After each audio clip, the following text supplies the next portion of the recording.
Now, Gauteng Traffic Police have stopped a 10-seater pupil transport vehicle containing 48 occupants. That's right, 48 children in a vehicle meant for 10. The vehicle was found to be unroadworthy and to have been issued with a discontinuance notice. Now, Department of Education spokesperson Elijah Mhlanga joins us. Now, Elijah, thank you very much for your time.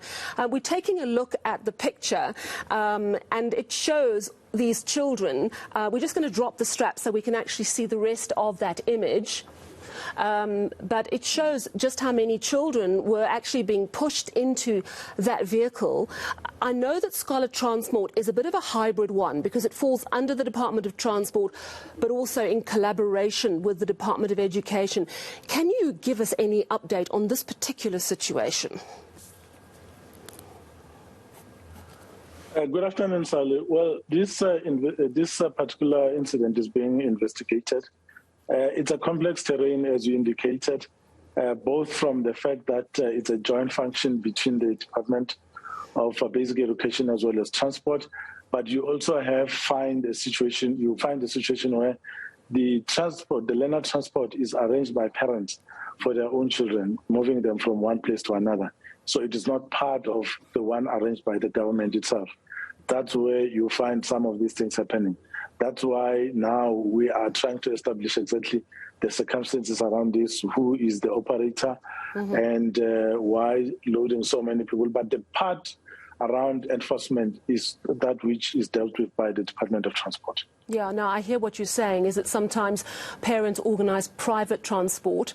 Perhaps it's in an urban area where there is access to transport. I know that Scholar Transport very much focuses on children in far-flung areas that have to walk very long distances to get to school. But I want to just focus in on that because I understand that this particular case is something that has to be dealt with now by the Department of Transport, particularly as it seems that it was private transport. But the 2013 National Household Travel Survey found that about 11 million of 17 million total school children at the time walk all the way to school and back. In KwaZulu-Natal alone, over 210,000 children walking more than an hour each way to school. Some kids as many as 13 kilometres. Now, that's just one way. It's unsafe.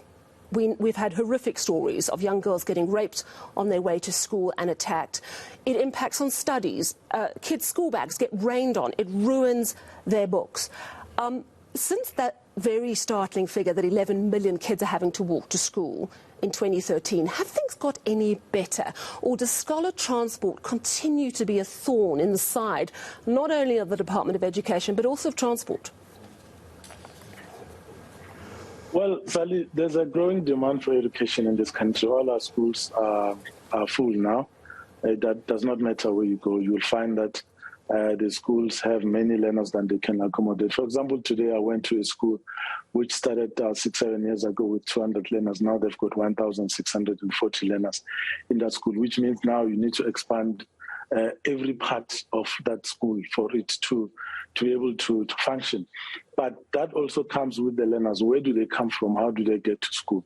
So it's not necessarily a bad thing to walk to school rather, because you also need that physical exercise, especially if it's within reach. We know that some of the townships are large, that learners walk within that same township to a particular school. But you also find the situation where I have a high school next to me, I leave it, go to the one on the other side of town, and those people who are on that part of town come to the school which I'm leaving behind. So you also have the matter of preference by parents for which school they want to enroll their children. So that's one. But you also have a situation in rural areas where there's just no other option. Learners must go to a particular school in a particular village, and they have to cross rivers and all of those things. So we have situations where we also have to provide transport. Right now, we provide just under 800,000 learners with learner transport from home to school and back. We wish we had all the money. We wish we had all the routes that can allow for this service to be offered. Yeah. I want to pick up on the policy. The National Learner Transport Policy was promulgated in 2015. There's some concern that the wording needs to change, that the policy itself needs an overhaul. I'll give you an example. Parents and learners can't apply themselves. It has to go through the school.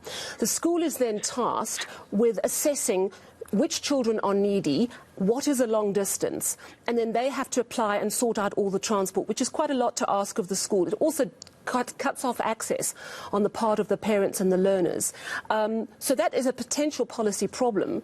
But at the same time, even where transport is meant to be provided, we did a story recently from the Eastern Cape, our reporter Elijah Mhlanga in the area of Nkandla near Nelson Mandela Bay. 4 out of 10 buses that are meant to be part of scholar transport arriving every day. So the parents have to queue from 1 o'clock in the morning to get a place for their kids. They arrive in the dark, they put a stone down. This is obviously dangerous for female single parents arriving to queue.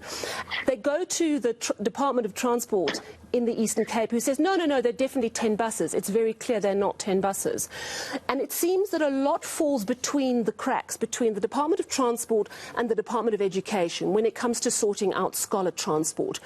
So talk to me. Do you think this policy needs an overhaul? Would you prefer, as a department, to take this completely under your wing? No, Sally, no. We can't. We become transport experts, and we are not. We believe that the Department of Transport has the resources.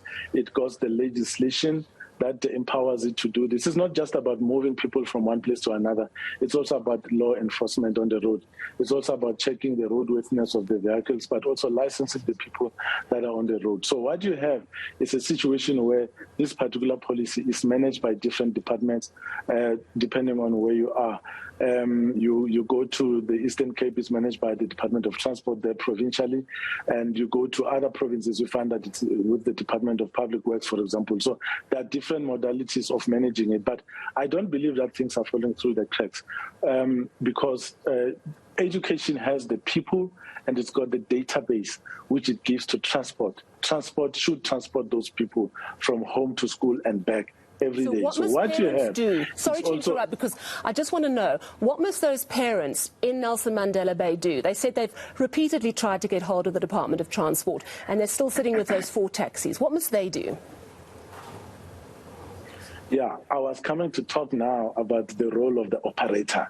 As you were asking your question, that you now have the operator who must then be checked as to whether they have roadworthy vehicles that are appropriate, safe, and reliable to transport these learners from home to school and back every day, and that the distances and the routes that have been agreed to, the Department of Transport is able to do that. You also find the situation where some of them don't submit invoices in time, or there are errors in the invoicing, but you also have real situations where there are delays in their payments. And some of them, when there are delayed payments, they withdraw their services, leaving learners stranded. So there are issues that need to be fixed, but it's not about the Department of Education taking over the function.